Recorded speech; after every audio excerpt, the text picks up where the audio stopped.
Okay, welcome everybody to risk management and insurance. I have been lecturing this particular module for many years, and this particular format is one that I never envisaged. I think COVID-19 has turned our lives upside down overnight, and this is probably the new normal that many are referring to. I think an apt place to start would be by introducing myself. My name is Fatima Ibrahim. I'm an admitted attorney. During my time in practice, I did insurance litigation. I then left the world of practice and I moved to the very interesting world of corporate. I spent many years at the Legal Practitioners Indemnity Insurance Fund, and I currently head up the claims team at Leopard Underwriting.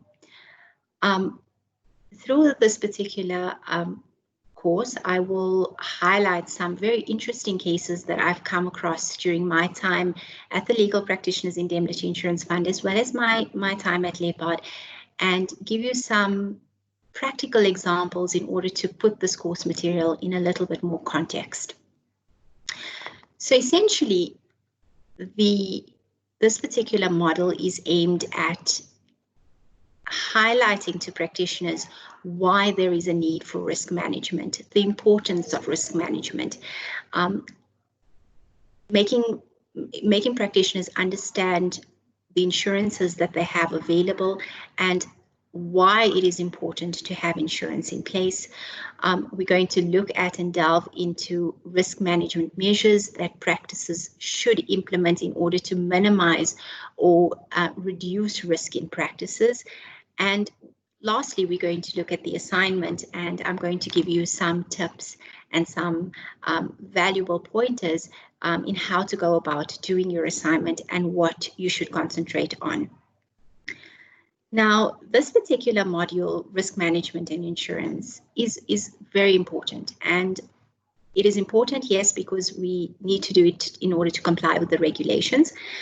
But I think it's very important in order for you to have a successful and sustainable business. Through this course material, I hope that I can make you aware of different types of risks that could present in your practice, but also look at ways that you can minimize those risks and steps that can be taken in order to prevent and mitigate those risks. Also look at various ways in which risk can be transferred and the importance of considering insurances and evaluating your practices and introspecting and ensuring that you have proper cover in place. So we're going to move on to the actual presentation, and this is the first part of the presentation.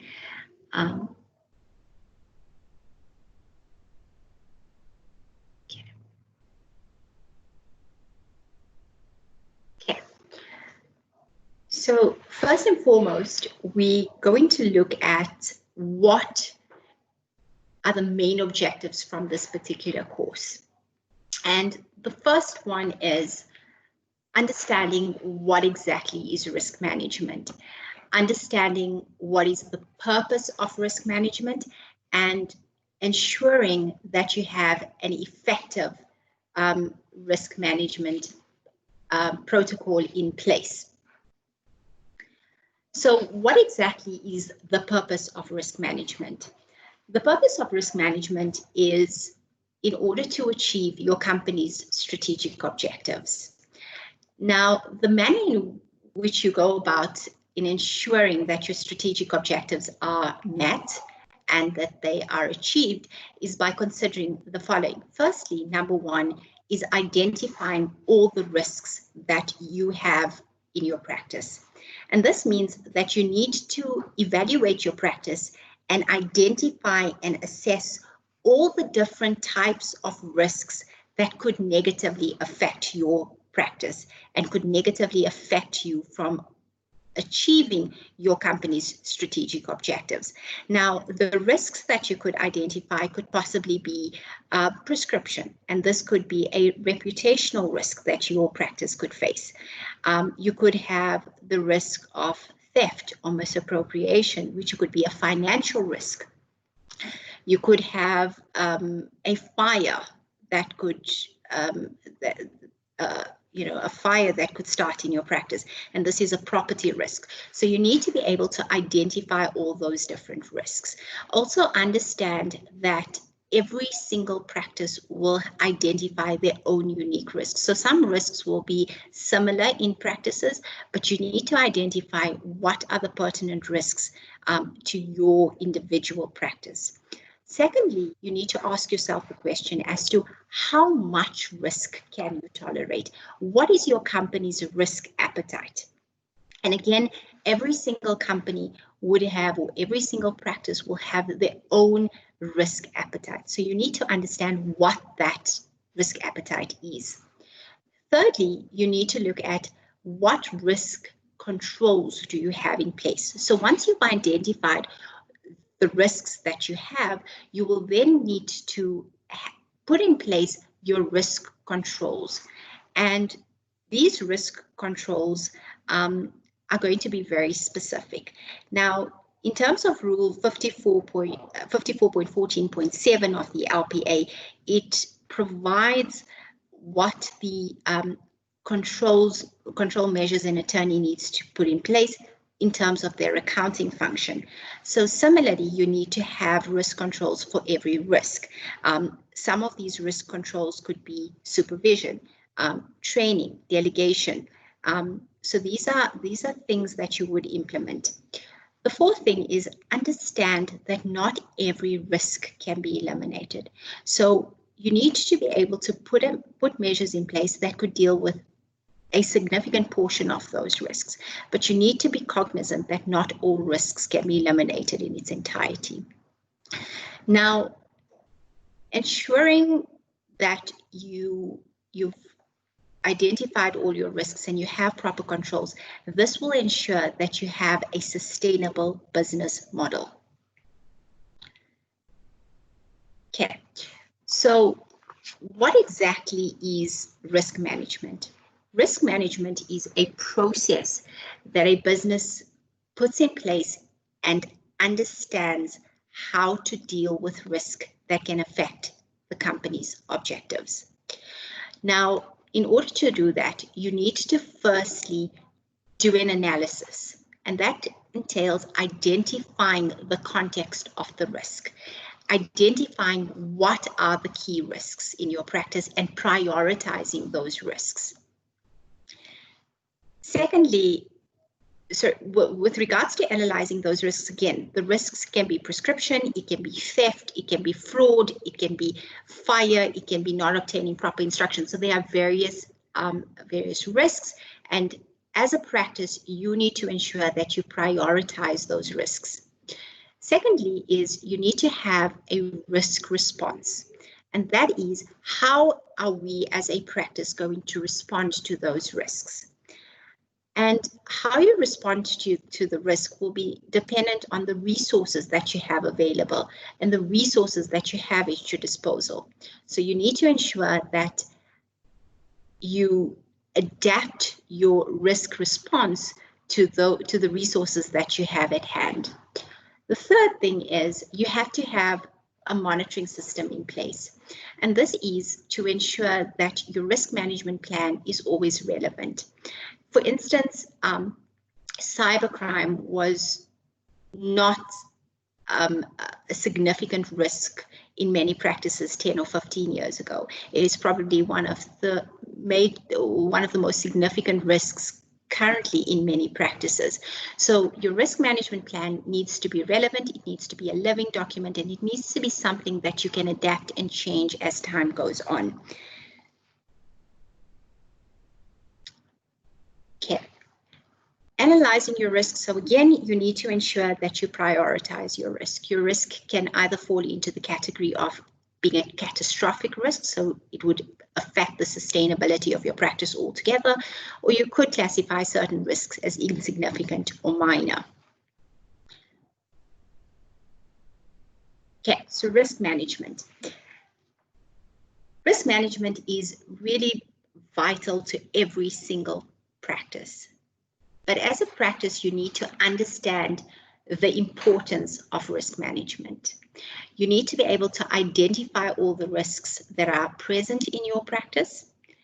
You need to understand how you can minimize those risks. In other words, what measures you can put in place in order to limit or mitigate those risks. What internal controls you can put in place in order to avoid those risks, and what protocols you could put in place to prevent PI claims from presenting to yourself or to your practice. And then you need to look at how risk can be transferred.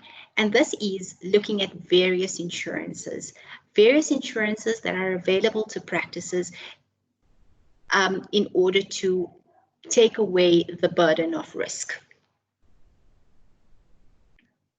Okay, so how do we manage risk? We manage risk in two fundamental ways. One, by transferring risk, and two, by mitigating risk. So the first way in which you can manage risk is by transferring risk by way of an insurance. Now, simply transferring the major cost of bearing the loss from the practice to the insurer, that's essentially what you're doing. But this shouldn't be seen as relieving one of the obligation to minimize risk. It is still vitally important to put a sound risk management plan in place, even if you have insurance in place for your business. So risk can be minimized by purchasing insurance, but always remember that it does not eliminate the risk completely. And we'll look at this in greater detail as we move on. So there are various forms of insurances that are available. There is professional indemnity insurance, there is misappropriation of trust funds cover, there is insurance for property and contents, there are motor vehicle insurance, and this is not an exhaustive list. There are various forms of insurances that practices need to consider. In ensuring that you have the right insurance in place and adequate insurance, I would suggest that you consult a broker that is proficient in the PI space and in insurance in broad, in order to give you the correct advice in ensuring that you have the proper and correct insurance in place. So we're going to look into and delve a little bit in more detail to the different forms of insurance, and we're going to look at particularly professional indemnity insurance and misappropriation of trust funds cover. But before we go into greater detail, there are a few questions that I'd like to pose, and that is whether you have a proper understanding as to what exactly is professional indemnity insurance. Now, professional indemnity insurance is insurance that is available where an attorney has been negligent in the provision of his services, where an attorney essentially has made a mistake, where they have made an error. So where an attorney receives a summons where it has been alleged that he has been negligent in the provision of his services, this is where professional indemnity insurance becomes relevant. Secondly, do you know or do you have an understanding as to whether you have proper cover in place? Now, again, it is very important that you do an introspection of your business, understand the type of risk that you have, understand the type of clients that you have, understand the type of matters or instructions that you're receiving, and then determine what type of insurance you need and the extent of the insurance cover is that you require.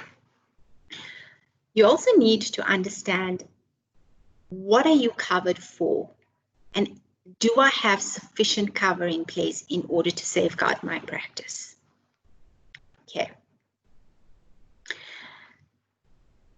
Then there's misappropriation of trust funds cover. And again, there are a few questions I'd like you to answer. Are you covered where monies have been misappropriated? Now, many attorneys are of the view that this particular form of cover is not relevant because this particular eventuality will never occur in their practices. Now, we have seen an absolute surge in the number of claims relating to misappropriation of trust funds cover. And it is probably the economic crunch that many find themselves in, where this particular, where misappropriation and theft are becoming more and more common. So it is very, very important that you understand that there is a serious need to have misappropriation of trust funds cover, and for you to understand whether in fact you have the cover and whether the cover in place is sufficient. Secondly is, how much cover do I have? Again, you need to look at your business. You need to understand your business in order to determine how much cover is needed for your particular practice. And thirdly, do I need to purchase cover to protect myself? Okay. So attorneys are one of the only professions that receive professional indemnity insurance free of charge. Now, just pause there for a second and advise you that change is probably on the cards really soon. Practitioners should actually keep a lookout, as attorneys will probably in the near future be called upon to make some sort of contribution towards insurance. So for the moment, all attorneys enjoy professional indemnity insurance at no charge, but this could change very soon. Now, it's very important to understand the distinction between the Legal Practitioners Indemnity Insurance Fund and the Legal Practitioners Fidelity Fund. These two companies or funds are distinct from each other. They are not synonymous. The Legal Practitioners Fund, the Legal Practitioners Indemnity Insurance Fund, is there in order to provide professional indemnity cover. The Legal Practitioners Fidelity Fund provides cover for misappropriation of trust funds. So it's very, very distinct, and it is very important to understand when to approach the Legal Practitioners Indemnity Insurance Fund and when to approach the Legal Practitioners Fidelity Fund. Okay, so let's look at, first and foremost, the Legal Practitioners Fidelity Fund. Now, the Legal Practitioners Fidelity Fund, previously known as the Fidelity Fund, is in place to protect the public. And this is very, very important. It is a fund that has been established for the benefit of the public and not the profession. It is also referred to as a fund of last resort. And what we mean by fund of last resort is that where there has been misappropriation of trust funds, the claimant has to first proceed to recover the stolen monies from the practice or the practitioners before they can proceed to claim from the Fidelity Fund. So if, for instance, there is a claim where there's been misappropriation of trust funds, the claimant will have to bring an action against the attorney in order to recover the monies that has been stolen, and they can only approach the Fidelity Fund to recover the monies that were not recoverable from the attorney. So this goes back to the point that this particular fund is not in place for the protection of the profession for the attorneys. It is a fund that is there to support and protect the public who has been wronged at the hands of the attorney. And what the Fidelity Fund protects is it will provide indemnity where there has been theft of trust money or trust property that has been stolen. In terms of Section 55 of the LPA, the Legal Practitioners Fidelity Fund refunds claimants who have suffered damage through theft. You can only approach the Fidelity Fund once, or the Fidelity Fund will only make payment once you have satisfied them that you have proceeded to claim against the attorney.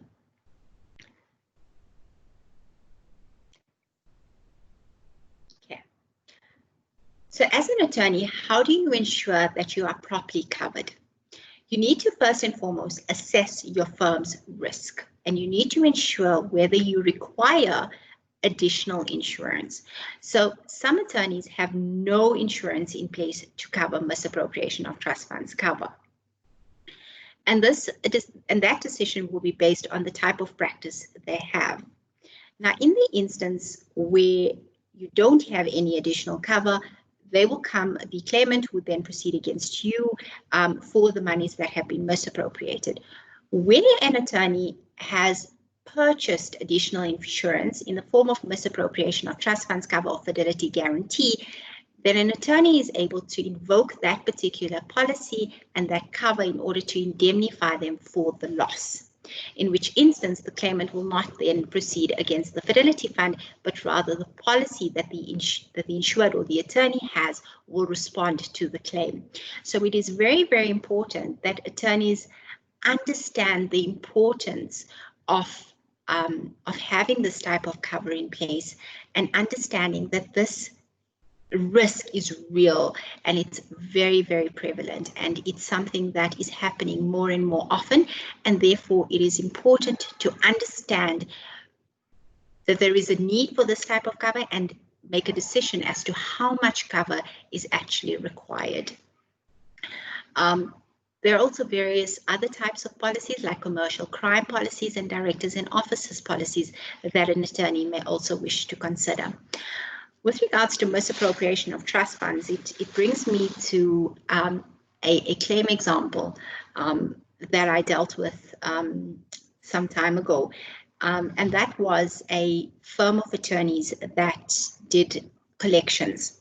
And the attorney in charge delegated much of this collections to a legal secretary. And she was responsible for following up and contacting the debtors, and where settlements were agreed upon, she would send through the settlement agreements and facilitate the actual settlement.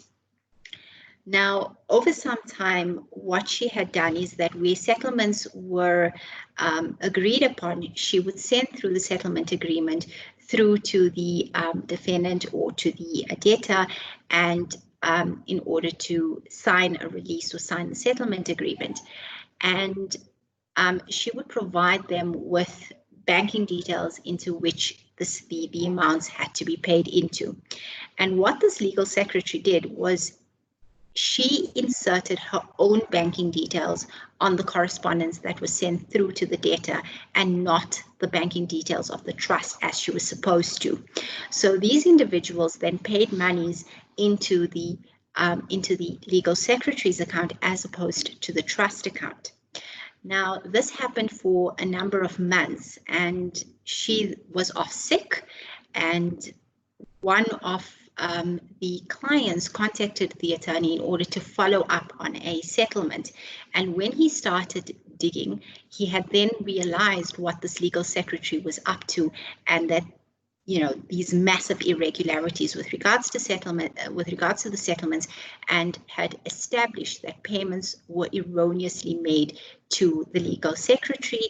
And by the time that this theft was discovered, an amount of 1.2 million rand had already been misappropriated. So misappropriation is real, and it's something that a practice needs to be cognizant of. Okay. In order to establish a claim against the legal practitioner's fidelity fund, a client or a claimant must prove that he or she has suffered a pecuniary loss by reason of theft committed by an attorney, a candidate attorney, or an employee of an attorney, of money entrusted by or on behalf of the claimant to the attorney in the course of the attorney's practice. In order to lodge a claim with the legal practitioner's fidelity fund, you have to lodge the claim within 3 months. This is the claimant. They have to lodge the claim within 3 months after becoming aware of the theft, or reasonably ought to have become aware of the theft, and they must submit an affidavit setting out the details of the theft within 6 months. Okay, so there is a few cases that I've alluded to in my slides. The one is Lenien versus Nagota, and Dupree and others versus Zwiggers. But I'd like to just look at the Lennion versus Nagota claim. This was a very interesting case that I'd like to just give you some insight into. The applicant in this matter was Lennion, and he purchased an immovable property in terms of a written sale agreement. The first respondent was an incorporated law practice, and he was appointed by the seller. Now, the agreement stipulated that the applicant should pay his deposit, that is the full purchase price, into the respondent's trust bank account, and that the monies should be invested in an interest-bearing account for the benefit of the applicant pending the transfer of the property into his name.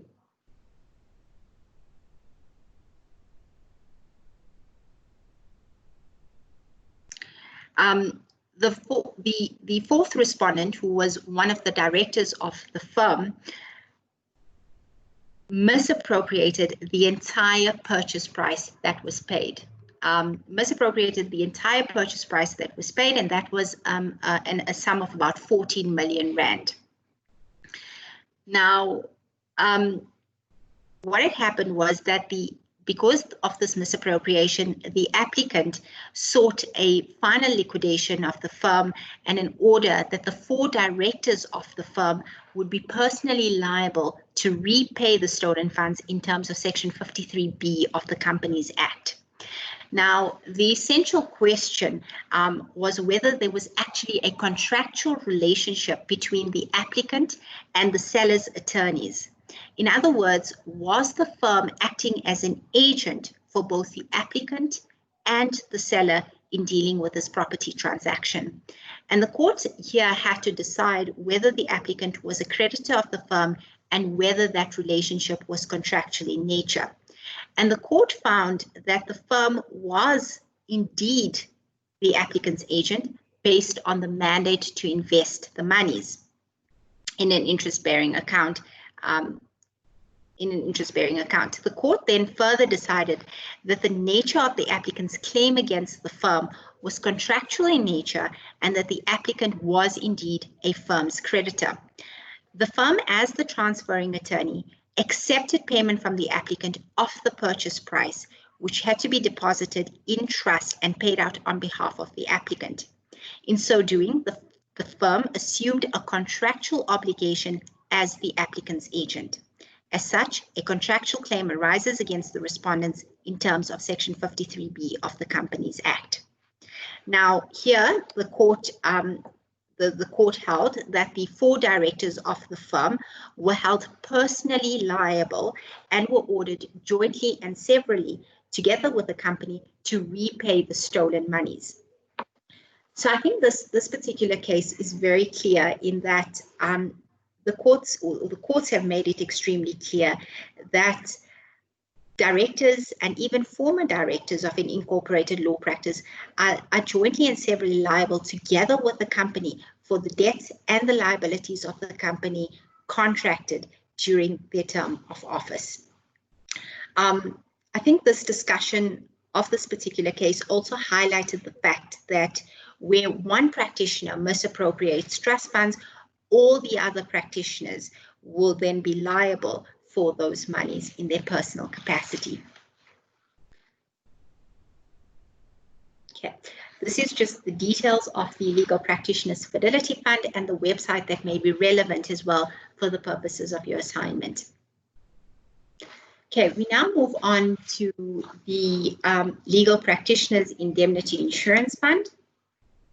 And the Legal Practitioners Indemnity Insurance Fund provides various things to practitioners. One, it provides, very importantly, professional indemnity insurance, but it also provides executor bonds to attorneys, and it also provides a risk management service. And we'll look at this in detail. So first and foremost, the Legal Practitioners Indemnity Insurance Fund provides professional indemnity insurance. Now, when I present these lectures in an auditorium, I usually ask the attendees how many of you actually have a copy of the professional indemnity insurance policy issued by the Legal Practitioners Indemnity Insurance Fund, and I get very few hands. Now, not many attorneys know or even are cognizant of what is contained in this particular policy. It is very, very important for every single attorney to have a copy or have sight of the LPIIF policy and understand what is covered under that policy and what is excluded under that policy. Now, the cover provided by the Legal Practitioners Indemnity Insurance Fund is covered by a master policy, and it extends to all practicing attorneys. The policy period is the 1st of July 2020 to the 30th of June 2021, so we've just been issued a new policy for this particular year. Okay, so who does the LPIIF cover? Who does the Legal Practitioners Indemnity Insurance Fund actually cover? It covers practicing attorneys that are in possession of a Fidelity Fund certificate at the date the cause of action arose. So you have to have a valid Fidelity Fund certificate at the date the cause of action arose in order to enjoy cover under the Legal Practitioners Indemnity Insurance Fund. The Legal Practitioners Indemnity Insurance Fund is also referred to as the primary insurer, the primary layer of insurance. So remember I said is that all attorneys enjoy cover free of charge. And the cover that they enjoy free of charge is this cover as afforded by the Legal Practitioners Indemnity Insurance Fund. Now, this is the primary cover that all attorneys have. Now, as we proceed, you will need to keep in the back of your head as to whether you think that whether this cover is sufficient for your type of practice and in terms of the risks that you have identified in your individual practice.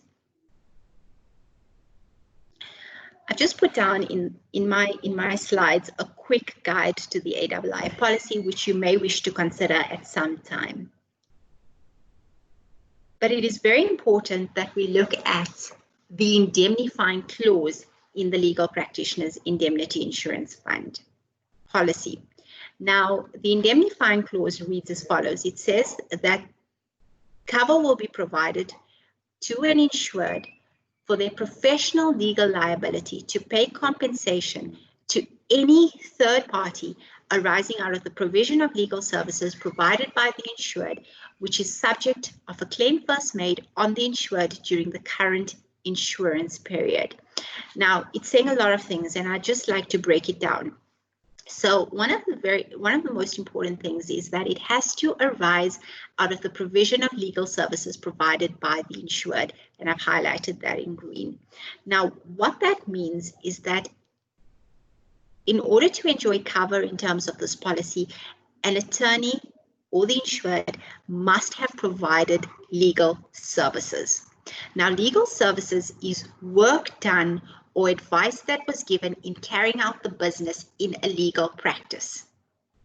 Okay, now it seems like a very simplistic statement or term, but we're finding more and more often that attorneys are providing advice or services that are outside the realm of legal services as defined in the policy.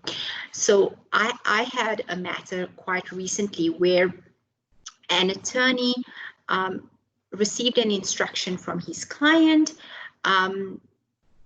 to accept monies into his trust account and to pay these monies out on his instruction, on his client's instruction. There was no legal service connected to this transaction. There was no legal services provided to the client.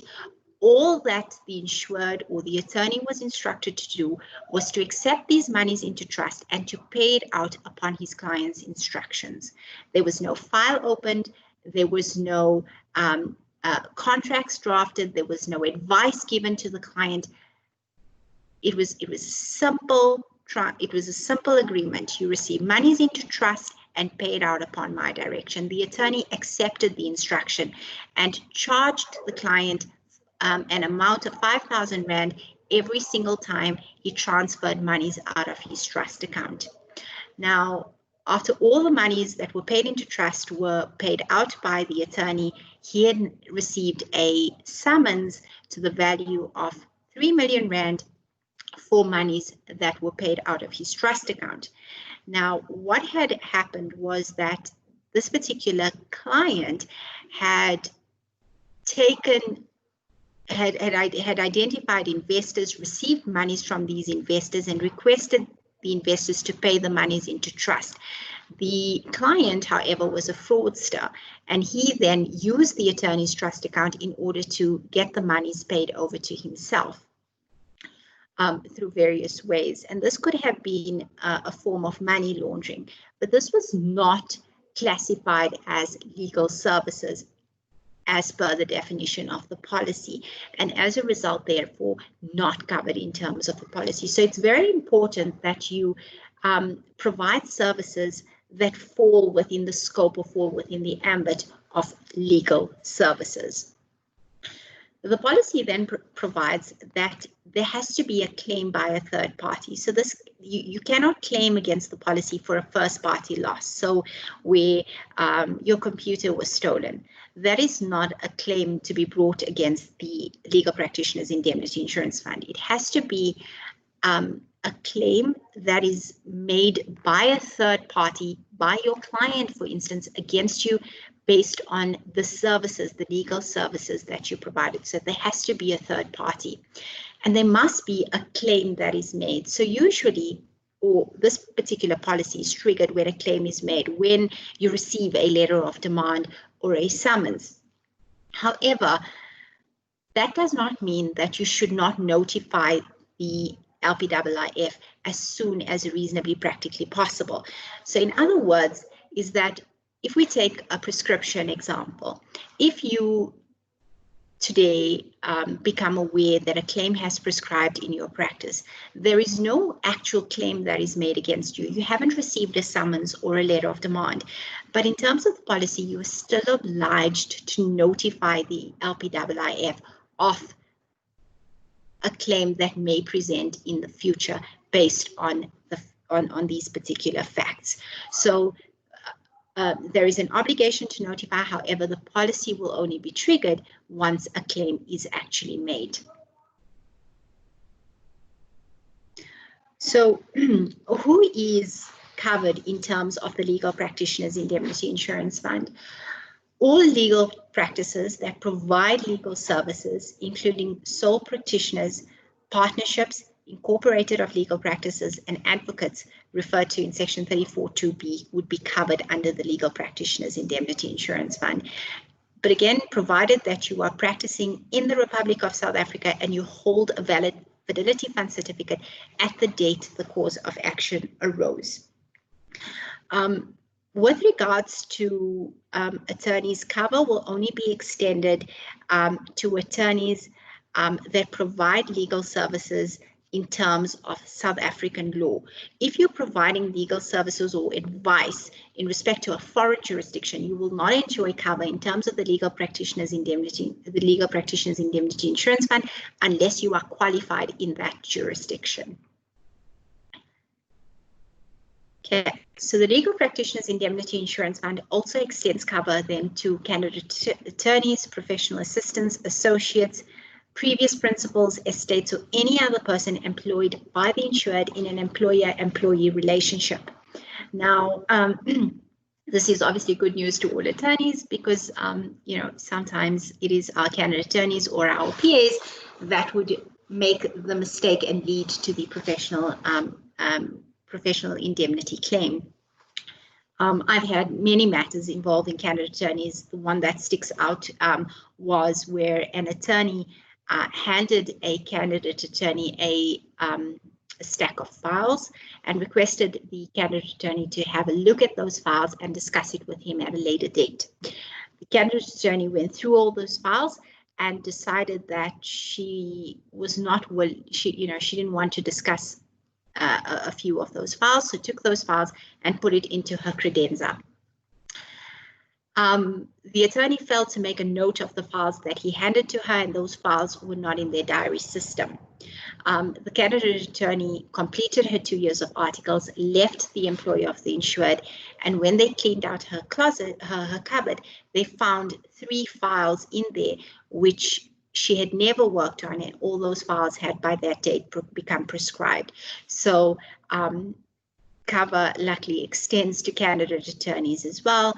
But I think the message here is extends, and that is supervision, training, open door policies. So we need to be, we need to understand that there are other measures that we could put in place in order to prevent these sorts of claims from arising. Importantly is that previous principles would also be covered. So if you are no longer in practice and there is a claim against you, the claim would be covered in terms of the LPIIF, provided you were in practice at the date the cause of action arose and you held a valid fidelity fund certificate at that date. There are no rights afforded to a third party. So in other words, no third party can invoke the policy on an attorney's behalf. It can happen under very exceptional circumstances, and this would probably be on an ex gratia basis. Okay, so this was a new development as at 1st July 2018, where advocates were included under this particular policy. The policy in the past would only cover attorneys, but as from the 1st of July, advocates also enjoy cover under the LPIIF in terms of 34(2)(b) of the Legal Practice Act. Very importantly, they must hold a valid fidelity fund certificate in order for them to enjoy cover. Okay, so just a few questions that I'd like you to just ponder and contemplate. How much cover do you think an insured or an attorney has under the Legal Practitioners Indemnity Insurance Fund policy? Does the LPIIF have an annual limit of indemnity? How is the limit of indemnity determined?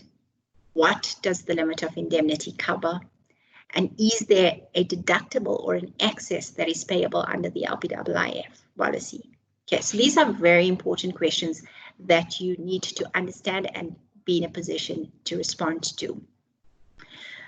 So the LPIIF has a limit of indemnity, and it is referred to as an annual limit of indemnity or an annual aggregate limit of indemnity.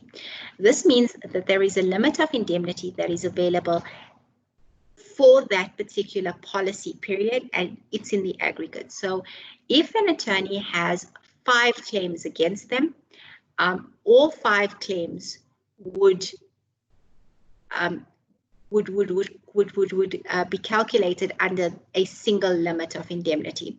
So if the limit of indemnity offered by the LPIIF is 1 million rand and the attorney has 5 claims and each claim is 500,000 rand, the attorney will only have cover for 2 of those claims that are proven in the value of 500,000, because the million rand cover provided would then be exhausted. So the rest of the claims the attorney will have to deal with on his own accord and for his own account.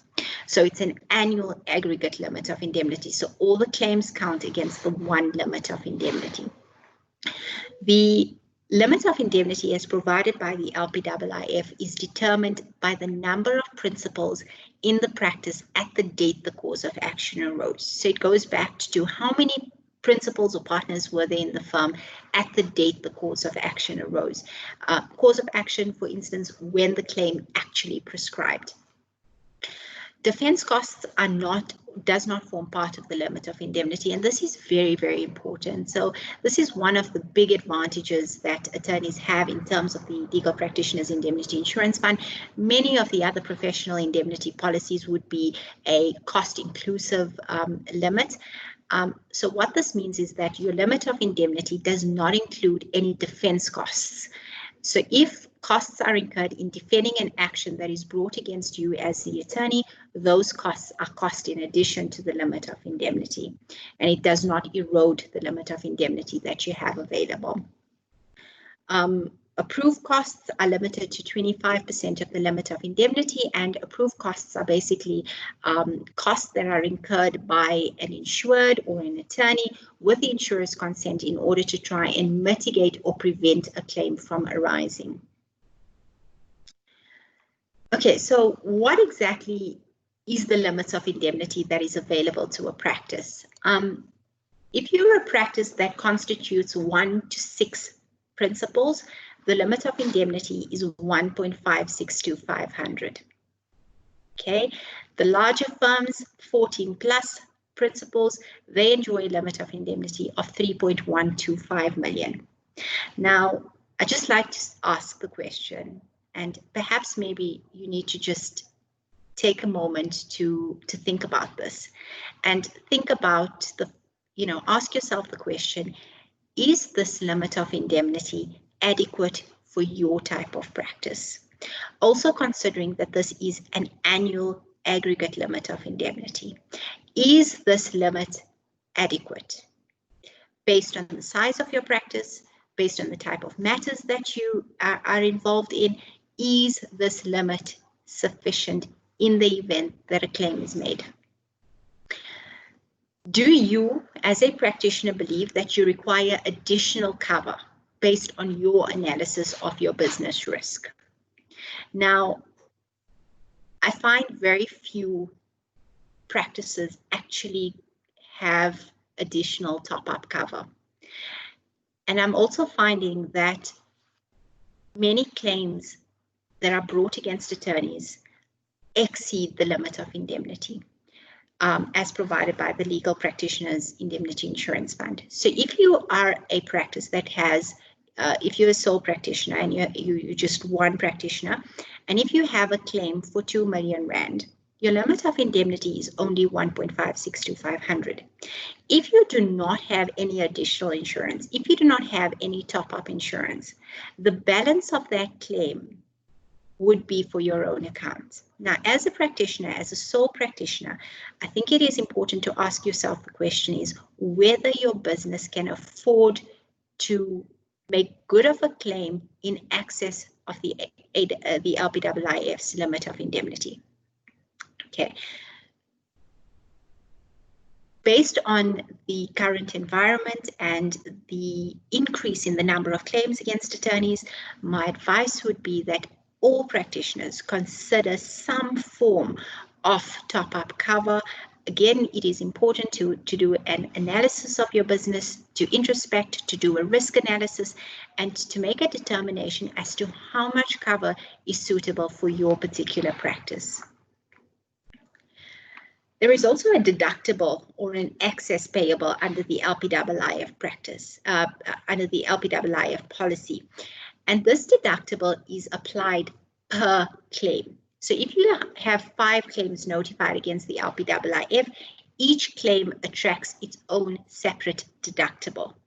And the deductible is determined by the number of principals in the practice, again, at the date the cause of action arose. Your deductible is not paid to the LPIIF, but it is rather paid to the claimant when a claim is settled. There is no deductible applied to costs and expenses, so your deductible would only become relevant and payable when a claim is actually settled.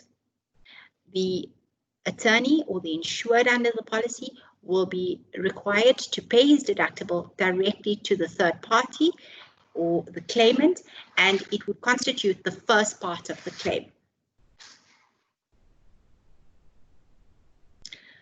Okay, so these are the deductibles that are applicable, and it's very important that you know and understand how the stable works and what the deductible structure is. So where there is a prescribed RAF matter or a conveyancing type claim that is made, that would fall under column A of the deductible table. So the deductible as set out in column A would be applicable, and that is if you a single practitioner and there is a prescribed RAF matter that you are faced, or a conveyancing type claim, then your deductible would be 35,000 Rand. So column A is applicable for prescribed RAF matters or conveyancing claims. Now, it is very important that you note that whilst the prescribed RAF matters, where there is a claim based on a prescribed RAF matter, the deductible is 35,000 Rand, but will be increased by an additional 20% based on the attorney's failure to utilize prescription alert. Now, prescription alert is a diary system that the LPIIF makes available to all practitioners, which would provide a practitioner with a reminder as to the date that the claim is due to prescribe. And had an attorney had this particular diary system in place, had they subscribed to prescription alert, then a claim would not have presented. So based on the absence or based on their failure to utilize prescription alert, the LPIIF have increased the deductibles as per column A by 20% where it is a prescribed RAF matter, where there has been a failure to make use of prescription alert. General conveyancing claims, column A. Column B will be the excess that would be applicable to all other types of claims. So normal litigation matters, any other types of claims would then fall under column B. Again, I ask the question is your business in a financial position to pay the deductible if a claim is proven? Okay, now this is a financial risk that you cannot get away from. There is no way in which you can prevent the deductible from being paid. If there is a claim against you, whether you have a top-up policy in the open market, or you have, or this particular primary policy becomes applicable, there will always be a deductible that will be applicable. So it is very important that as a practice you consider this. Okay. Does the Legal Practitioners Indemnity Insurance Fund pay all types of professional negligent claims? And are you as a practitioner aware of which claims are indemnified and which claims aren't? So are you aware of the exclusions as contained in the LPIIF? So we're just going to run through a few of the exclusions under the LPIIF. What is not covered? Do you as a practitioner have an understanding of what is not covered in terms of the LPIIF? Are you comfortable with the exclusions as listed here? Or do you as a practice believe that you should approach the open market to try and obtain cover for certain things that are excluded in this particular policy? First and foremost, trading liabilities or trading losses are not covered under the LPIIF, and this is basically a first-party loss. So if you have a business loss, this would not be covered under the LPIIF. Theft or misappropriation is not covered under the LPIIF. Misappropriation of trust monies would be covered under the LPIIF, the Legal Practitioners Fidelity Fund, or in terms of, or you could claim from your misappropriation of trust funds cover or your fidelity guarantee policy. So it does not find application under the Legal Practitioners Indemnity Insurance Fund policy. Judgments in a foreign court is not covered under this policy. Investment advice is not covered. Now, I find that there are lots of claims brought against attorneys for incorrect investment advice. Ladies and gentlemen, you're attorneys, you're not investment gurus. So I think it is important that you stay clear from providing investment advice to your client. What happens is that sometimes settlements where there is a settlement and monies are received into trust, clients and attorneys engage with regards to how to invest those monies. Bad idea, because it often leads to claims, and these claims are not covered in terms of this policy. Investments other than in terms of section 78(2)(a) is not covered. Cost of bonus proprius or fines or penalties are not covered under this policy. I recall a claim a while ago with regards to cost of bonus proprius where an attorney, an RAF attorney, a matter proceeded to trial. His client had orthopedic injuries. And at trial, it was on quantum. The attorney had brought a battery of experts to provide testimony, including a neurosurgeon and a psychologist, and experts that were not necessary in order to prove these orthopedic injuries that the client had suffered. And the courts awarded a costa bonus proprius against the attorney for those particular costs. Now, those costs would not be covered under the LPIIF. Certain bridging finance matters. Pre-2017, bridging finance was massive. We had the whole property boom in South Africa, and bridging finance, every single property transaction attracted bridging finance. The LPIIF then took a decision to exclude bridging finance. However, bridging finance is still the policy will respond, provided you bridge for certain reasons, and that is for transfer duties and costs, municipal and other rates, or levies paid to a body corporate or a homeowners association in relation to the immovable property. So as a conveyancer, I think you need to just be careful and have an understanding regarding this particular exclusion. Breach of contract, receipt of funds without a mandate to act, defamation is not covered. Defamation, interestingly, is we're getting more and more claims stemming from defamation. And the LPIIF took a decision to remove defamation from its policy. It saw many claims brought by attorneys against other attorneys. So in other words, colleagues bringing claims against each other for defamation. And I think the best advice I can give is be collegial, and let's be courteous in the manner that we act. Cybercrime, and again, this is very, very important that you take note of. Cybercrime is not covered under the LPIIF. Again, this is one of the biggest problems that are plaguing attorney practices at the moment. I am seeing tons of claims weekly of claims brought against attorneys based on cybercrime, or otherwise known as impersonation fraud. Now, these sort of claims brought against attorneys are not covered in terms of the LPIIF. Basically, what this means is that if there is a claim brought in against an attorney and the claim is excluded under the LPIIF, then the attorney will have to fend for himself. He will have to deal with that matter on his own if he does not have any additional cover in place.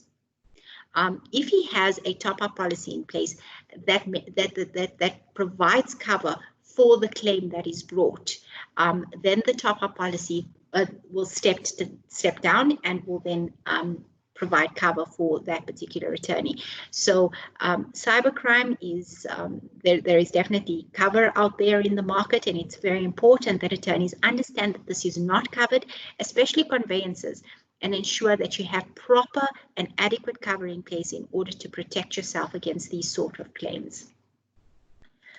Okay, so what should you do if you're faced with a claim? Firstly, you need to advise the client to seek the assistance of an independent attorney.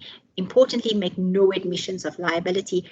Ensure that the risk management assessment questionnaire is completed, and always retain a copy of your client's file. Unless you hold a lien over the file, it is very important that you retain a copy of the file. I have dealt with many claims where we did not have a copy of the original file, and documents are not available at a later date.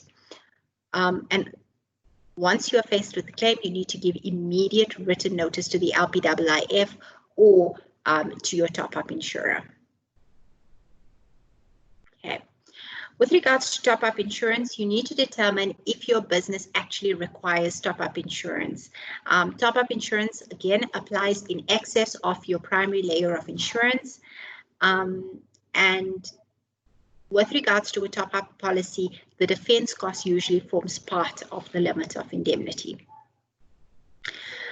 I just want to touch on the risk assessment questionnaire. The risk assessment questionnaire is when you have a claim that is brought against you, the LPIIF requires that a risk assessment questionnaire has to be completed before indemnity can be provided. But the LPIIF also provides that this risk assessment questionnaire has to be completed on an annual basis. And I absolutely love the risk assessment questionnaire for many reasons. One, I think, is that just completing the risk assessment questionnaire raises your awareness to risk management. It just highlight certain risk management measures that you can implement in your practice. It will assist you in formulating a risk management plan, or it will even just assist you in improving your risk management plan. So if you haven't completed your self-assessment, your compulsory risk assessment questionnaire, take some time and download this document and complete it. It really is a worthwhile exercise. Very quickly, remember I said to you that the Legal Practitioners Indemnity Insurance Fund provides professional indemnity insurance, but it also provides executor bonds. So where an attorney is appointed as an executor in an estate, they can approach the Legal Practitioners Indemnity Insurance Fund for a bond of security. The Legal Practitioners Indemnity Insurance Fund provides bonds of security to attorneys to the value of 5 million rand per estate, and will provide a maximum of 20 million rand to the attorney. Okay. The LPIIF also provides risk management assistance to practitioners. They provide prescription alert, and I discussed it a little earlier. The diary system. It is useful for attorneys to look into the prescription alert. It also publishes the Risk Alert Bulletin, and it is worth a read. The Risk Alert Bulletin does contain very pertinent information that is valuable to all practitioners. They also interact with the profession, and it provides a very good website as well. Now, in order to, I think, this particular case study is very, very important in determining whether, in fact, you've understood what has been discussed up to now. And if I can just read through it, it says, during your practice management course, you have become aware that attorneys are indemnified and their clients protected by the Legal Practitioners Indemnity Insurance Fund and the Legal Practitioners Fidelity Fund. My question is, do you understand the main features of the protection offered by the two funds, and what are the financial and risk implication of both funds? You should be able to explain the limits of indemnity and the deductibles applicable to these funds. I think if you are in a position to answer this particular question, you then you're in a good place. Okay, and that is the details of the Legal Practitioners Indemnity Insurance Fund. That concludes this particular session. I hope that it is well received, and I look forward to seeing you in our next session. Bye.